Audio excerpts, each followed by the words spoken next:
vamos a dar inicio. Es marzo. Marzo dijimos que a partir de hoy vamos a hablar de mayordomía. Vamos a hablar de mayordomía. Les voy a pedir, hermanos, que hagan sus Biblias. Y no vamos a leer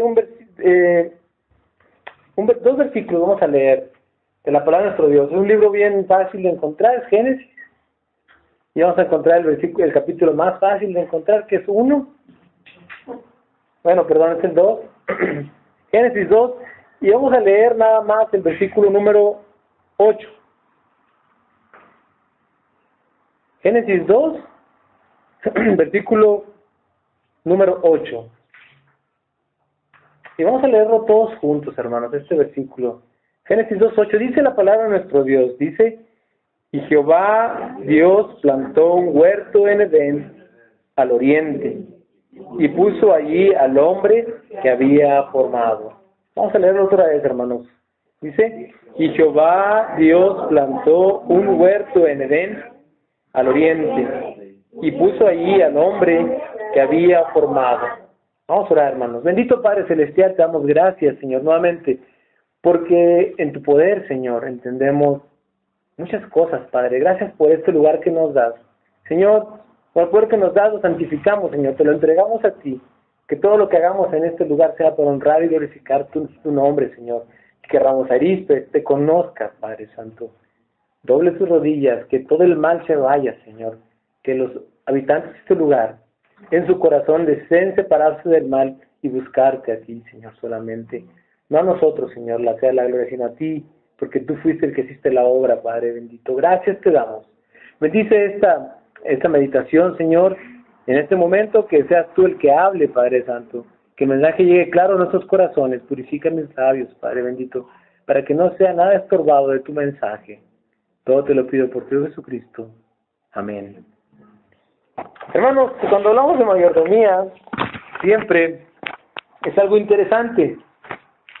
Y créanme que batallé mucho, no sé, que batallé algo para poder iniciar una meditación. Hermanos, el día de hoy y los siguientes 4 domingos, no es un estudio. No va a ser un estudio de mayordomía. Así que, pues, no va a haber opción de rebatir hasta después. Esto no es un estudio. Tampoco es un debate sobre lo que es mayordomía. Tampoco es una conferencia de mayordomía. Es una predicación de lo que es mayordomía. Es decir, es el propósito principal que busca Dios y que busco yo en lo personal, es que permítales que el Espíritu Santo que está en ustedes, que está en nosotros, obre en nuestras mentes para saber qué quiere Dios decirnos respecto a lo que es mayordomía.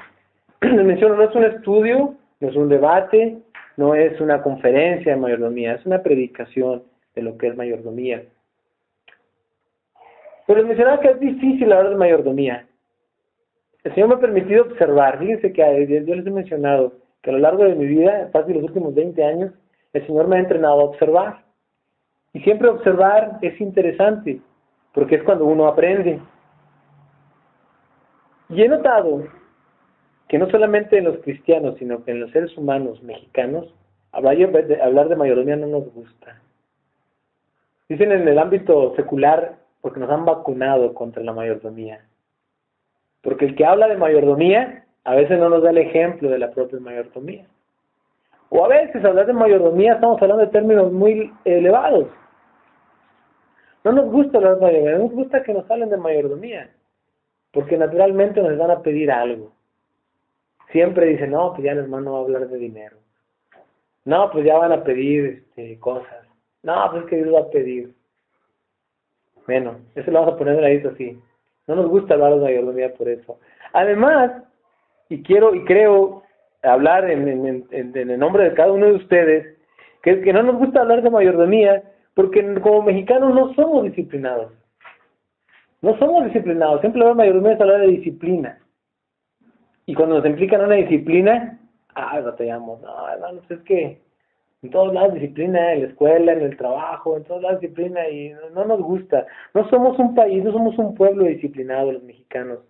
Somos un poquito más, a la y se va, un poquito saber qué pasa, un poquito más, somos más tendenciosos a eso, no es que todos somos más tendenciosos hacia eso, a dejar las cosas que vayan. Entonces, hablar de mayordomía, a veces en nuestra mente surgen cosas como... "Oh". Y tercero, yo pienso que hablar de mayordomía es complicado y en nosotros es porque implica modificar hábitos y costumbres de cómo administro mis cosas. Es como son mis cosas, las voy a administrar y voy a hacer mayordomía. Y que nadie se meta con mis cosas. Usted administra lo suyo, decía. Yo administro lo mío. Bueno. Esas tres cosas se las menciono, hermanos, para que las tengamos en cuenta en esta predicación, lo que el Señor nos dice sobre acerca de la mayordomía. Yo quisiera que al final de este día, a través de la meditación, encontremos realmente que la mayordomía es algo hermoso y que a veces el enemigo nos ha puesto en nuestra mente cosas equivocadas para poder desviarnos de lo que el Señor dice. Hermanos, el pasaje que le acabamos de leer, aquí comienza la mayordomía. Aquí comienza lo que el Señor dice en nuestras vidas y debemos de entender lo que es mayordomía. No les voy a pedir, hermanos, no les voy a pedir dinero, ni les voy a pedir que Dios le dé al Señor dinero. Vamos a discutir, vamos a meditar lo que el Señor quiere. Dice la palabra de nuestro Dios en el versículo 8 del capítulo 2 que Jehová plantó en un huerto en Edén al oriente y puso allí al hombre que había formado. Y llegamos a una etapa de la creación donde Dios creó todas las cosas. Les quiero decir, hermanos, que ser mayordomo no es una opción. Es decir, si yo les pregunto si quieren ser mayordomo, no es opción. No les voy a preguntar.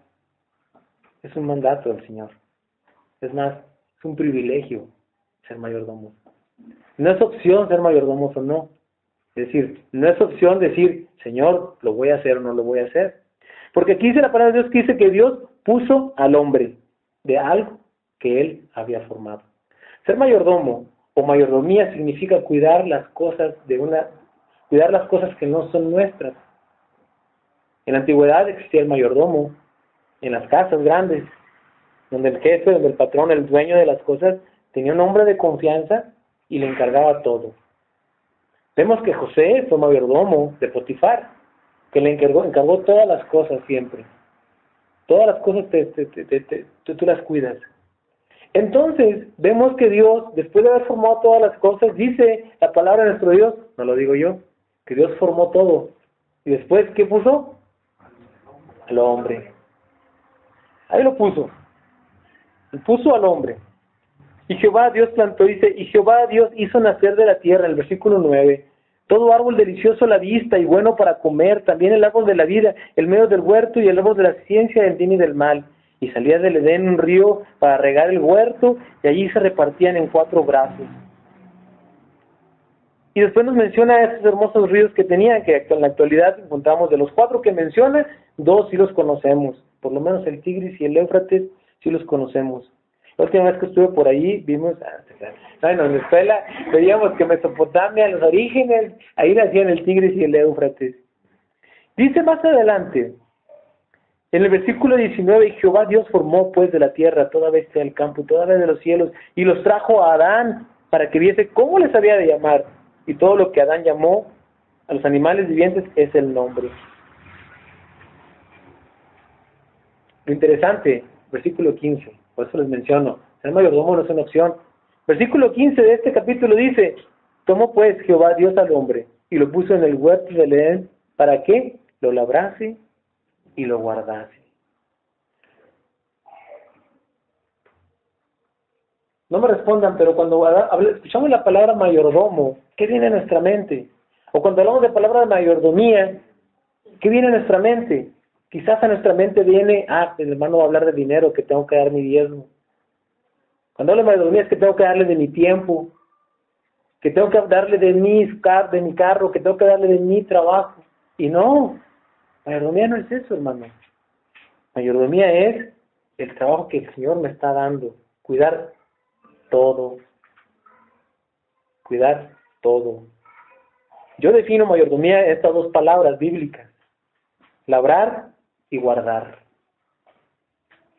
Entonces, de aquí en adelante, hermanos, cuando hablemos de mayordomía, ustedes en sus mentes, porque tal vez mayordomía tiene muchas definiciones, Pero cuando les digamos labrar y guardar, está hablando de mayordomía. Labrar significa meter las manos y hacer productiva la tierra. Eso es labrar. Hacer productiva la tierra. Eso es labrar. A Adán le encargó Dios, me vas a labrar y me vas a cuidar las cosas que yo te doy. ¿Han encontrado ustedes algo que Adán haya creado, hecho, fabricado, construido? En lo que vemos ahorita. No. Adán caminaba con Dios, ¿verdad? Imagínense a nosotros. Hay científicos que han descubierto, yo me acuerdo ahorita que estaba en la semana estudiando con mi niña los elementos químicos. Entonces, en mis tiempos eran 104 elementos químicos, nada más de la tabla periódica. Me los sabía todos. Y ahora ya son como 124, 135.